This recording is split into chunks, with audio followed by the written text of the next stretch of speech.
Nous sommes de retour dans cette édition du 15 juillet de votre live sur TVF Finance et comme promis, nous accueillons maintenant Thomas Andrieux et ses Market Movers. Bonjour Thomas. Bonjour. Bonjour, je rappelle que vous êtes écrivain, rédacteur et chroniqueur économique et financier. On va commencer votre rubrique, vos Market Movers, avec L'Oréal qui pourrait éventuellement profiter de la réouverture du marché chinois, même si ce matin je rappelle qu'il y a des stats qui sont tombés, ce sont des stats chinoises, donc à prendre avec des pincettes, mais toujours est-il que le PIB au T2 ne croît que de 0,4% après plus 4,8% au T1.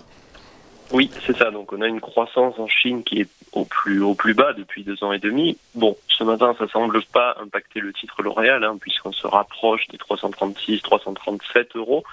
Ce qui est intéressant, c'est la figure des dernières semaines, puisque L'Oréal, avec les autres titres du luxe, fait partie des titres qui ont légèrement rebondi sur le mois, plus 5% sur un mois.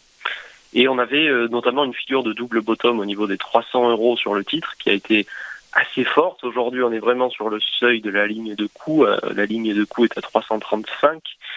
Il faut rappeler qu'en plus de cette figure qui est assez forte pour les investisseurs, on a aussi un espèce de biseau descendant qui fait que si aujourd'hui les investisseurs reviennent sur les 350, on est allé les chercher presque la semaine dernière, si on les dépassait, on pourrait revoir assez rapidement les niveaux éventuellement d'avant-crise.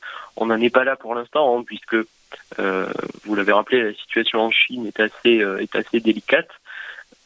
Mais en tout cas, au niveau des indicateurs, on avait notamment une divergence et un signal de retournement, notamment au niveau des fractales. Donc, pas de signal haussier extrêmement puissant, mais en tout cas, c'est une des valeurs qui montre des signaux positifs parmi les plus importants. Au niveau des supports clés, on va rappeler peut-être ceci, c'est qu'on a le niveau des 300 et des 295, qui est aussi la moyenne mobile à 4 ans, qui est rarement franchie d'un point de vue historique.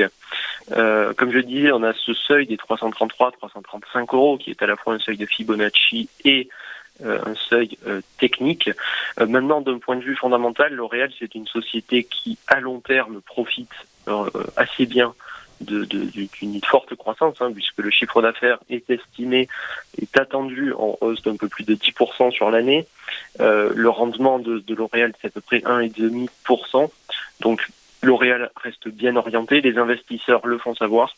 En tout cas, on a un signal sur le dernier mois qui fait que par rapport aux autres valeurs, c'est une valeur qui est privilégiée et c'est encore le cas aujourd'hui en séance.